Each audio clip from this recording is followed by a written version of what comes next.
अखिलेश यादव जी जो विपक्ष में हैं, उस दिन वो बड़ा गला फाड़ के चिल्ला रहे थे। तो पहले अपनी जात भी बताना पड़ेगा कि आखिर उस कॉलम में आप अपनी जात क्या रखेंगे। और पुरानी कांग्रेस की एक विजन थी कि इस देश को तोड़ो, बांटो और राज करो। करता हूं कि जाति बताने के बाद यह भी सिद्ध करे कि आखिर उनकी यही जात कैसे हुई। रह गया बात कि अनुराग ठाकुर जी ने जो बात कहा, उसमें कहाँ गलती है। अगर वो हिंदुओं को तोड़ना चाहते हैं और राज करना चाहते हैं, लेकिन ये देश, ये जो राहुल गांधी जी हैं, ये व्हाइट टी शर्ट पहनकर एक लाल किताब आजकल लेकर घूम रहे हैं। ये देश में डर का माहौल पैदा करके सिर्फ राज करना चाहते हैं। अखिलेश यादव जी के बारे में आप तो पढ़े लिखे पत्रकार हैं, आपको मालूम है कि किस तरह से वो जाति पूछकर पत्रकार लोगों का इंटरव्यू दिया करते हैं। और आगे तो ये खटाखट के बाद सफा चट भी होने वाले। किसी को बख्शा नहीं जाता है, न किसी को जाति देख के कार्रवाई की जाती है। कानून का राज है और जो गलत करेगा उस सलाखों के पीछे रहे। नमस्कार, मैं लौ और आप देख रहे हैं मीडिया दर्शन। पार्लियामेंट में अभी जाति को लेकर खूब राजनीति हो रही है। हाल ही में बीजेपी सांसद अनुराग ठाकुर ने राहुल गांधी से जाति पूछ ली, जिसके बाद विपक्ष लगातार बीजेपी पर हमलावर है। हमारे साथ चर्चा करने के लिए भारतीय जनता युवा मोर्चा के जिला अध्यक्ष मौजूद हैं। अभिषेक जी, जिस तरीके से आप लोगों ने राहुल गांधी से जाति पूछ ली, उसके बाद विपक्ष लगातार ये सवाल आप लोगों से पूछ रहा है कि पार्लियामेंट में आप किसी का जाति कैसे पूछ सकते हैं। देखिए, ये जो जाति का खेल है, ये सबसे पहले कौन स्टार्ट किया? राहुल गांधी। सबसे पहले उनका एक जो पुरानी कांग्रेस की एक विजन थी कि इस देश को तोड़ो, बांटो और राज करो, आज वही एक नया धारा में उसको लेकर आए हैं कि 20 हमारा, मतलब जो मुस्लिम बिरादरी है, 20 हमारा और 80 में बंटवारा। वो हिंदुओं को तोड़ना चाहते हैं और राज करना चाहते हैं।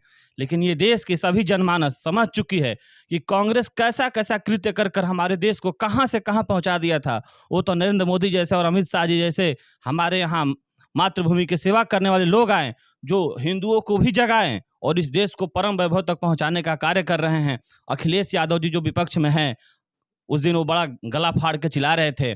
अखिलेश यादव जी के बारे में आप तो पढ़े लिखे पत्रकार हैं, आपको मालूम है कि किस तरह से वो जाति पूछकर पत्रकार लोगों का इंटरव्यू दिया करते हैं। एक वाकया था, आप लोग को याद होगा, जब एक सवाल कड़ा उन पे दागा गया तो तुरंत पूछ दिए कि आप कौन से जात के हैं। पीछे से उनके एक कार्यकर्ता बोले कि मिश्रा जी हैं, तो बोल रहे हैं कि अरे यार ये मिश्रा जी। जो व्यक्ति जाति की इतना घृणित राजनीति करता हो और वो व्यक्ति कह रहा है कि हम जाति का जनगणना करेंगे। रह गया बात कि अनुराग ठाकुर जी ने जो बात कहा, उसमें कहाँ गलती है। अगर आप हिंदुओं में सिर्फ जाति ही देखते हैं, गरीबी देखते हैं, कुछ नहीं देखते हैं, सिर्फ आपको जाति दिखता है, तो पहले अपनी जात भी बताना पड़ेगा कि आखिर उस कॉलम में आप अपनी जात क्या रखेंगे। और मैं तो एक नया मांग करता हूं कि जाति बताने के बाद यह भी सिद्ध करे कि आखिर उनकी यही जात कैसे हुई। ये बहुत बड़ा सवाल है।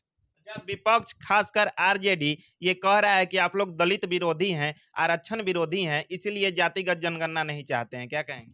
देखिए, जाति के आधार पर जो जनगणना होने वाला है, भाजपा ने उसका विरोध नहीं किया है, ठीक है।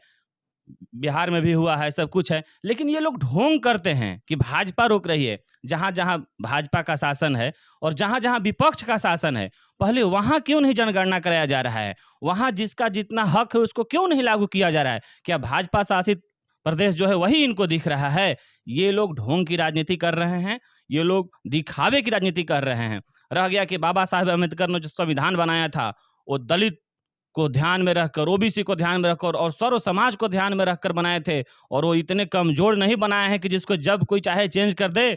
और ये एक लाल किताब आजकल लेकर घूम रहे हैं। ये देश में डर का माहौल पैदा करके सिर्फ राज करना चाहते हैं। और इन लोगों की सोच शुरू से ही खतरनाक रही है।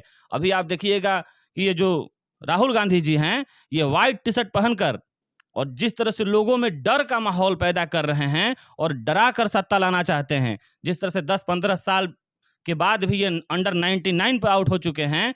इनका खेल बहुत जल्दी जनता समझ चुकी है और आगे तो ये खटाखट के बाद सफा चट भी होने वाले हैं। अच्छा, अगर बिहार की बात की जाए तो आने वाले 17 तारीख से तेजस्वी यादव बिहार भ्रमण पर निकलने वाले हैं और डबल इंजन सरकार की कमियां दिखाने वाले हैं जनता को, क्या कहेंगे?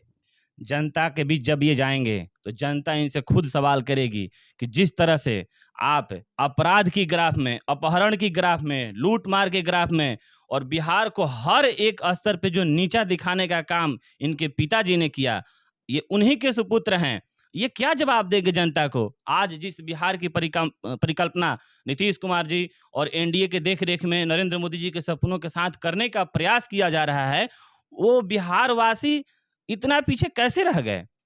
ये आरजेडी का ही दिया हुआ है, ये कांग्रेस का दिया हुआ साथ है। और वो लोग बिहार भ्रमण पे घूमेंगे तो कितना भी घूम ले, अपनी कालिख और अपने जो किए गए कुकर्म हैं उसको कभी भी नहीं धो सकते हैं। और हम बिहारवासी, जो खासकर यूथ, जो कि 100% एकदम जागरूक हो चुका है, वो तो इनको जान चुका है कि इनकी क्या है और ये क्या अपनी गिनाएंगे, इनकी क्या खूबी रही है। आज बिहार में आप जो कुछ भी देख रहे हैं, शिक्षा हो, स्वास्थ्य हो, बिजली हो, रोड हो, हॉस्पिटल हो, कुछ भी है, इनके जमाने का कुछ भी है? ये सारा एनडीए के जमाने का है। अब ये दिखावे की राजनीति कर रहे हैं। ये लोग सिर्फ दिखावे में बड़बोलापन दिखा रहे हैं। बड़बोलापन से कुछ नहीं होने वाला है। आप लोकसभा में देखें, 250 जगहों पे ये घूमे हेलीकॉप्टर लेकर।